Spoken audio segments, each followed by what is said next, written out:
There was no wasting time in The Mandalorian Chapter 13. The Jedi gets right to the Jedi. But the teed-up reveal of a major Star Wars character wasn't the only bombshell awaiting Thanksgiving-dinner-comatosed fans. Season 2, Episode 5 gave us the clearest look yet into the origins of Baby Yoda, aka the child, aka actually he has a real name, and if you were one with the Force you'd know what it was. And in what might be the most lore-heavy episode yet, director-producer Dave Filoni solidifies every part of the Star Wars canon, including his animated series The Clone Wars and Rebels, as essential to understanding the current mainstream side of the franchise.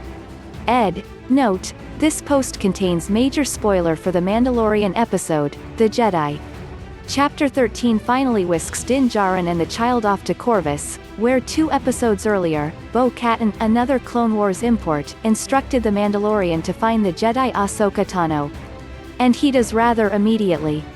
Rumors that Rosario Dawson had been cast as the fan-favorite warrior broke over the summer, and many wondered how significant a role she'd play whenever she turned up.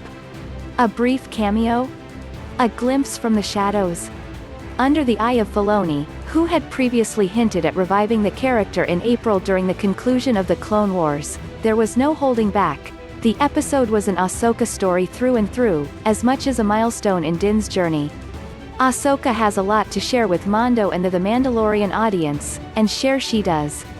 When the Mandalorian arrives to Corvus, he's hired by the local overlord, an ex-Empire leader named Morgan Elsbeth, to hunt down Ahsoka, who is terrorizing her troops and chasing some coveted knowledge.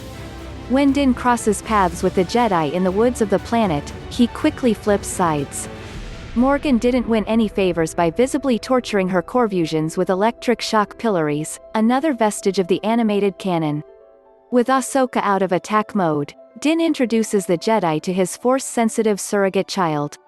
That's when the midi-chlorians really start poppin'. Image, Lucasfilm Ltd. Though the child can't speak, Ahsoka communicates with the Lil Stinker through the invisible channels of the Force, and we get his full backstory. The Yoda-looking being's name is Grogu, and he's old enough to have been raised in the Jedi Temple on Coruscant, Ahsoka learns through her telepathic connection. At the end of the Clone Wars, someone took him from the temple. Then his memory becomes dark. He seemed lost. Alone.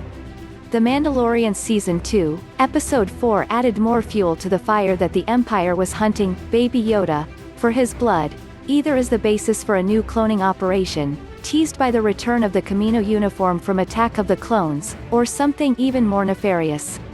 We know thanks to Rise of Skywalker that the Empire Palpatine was behind the creation of the Force-powerful Snoke, but we don't really know how it was all possible.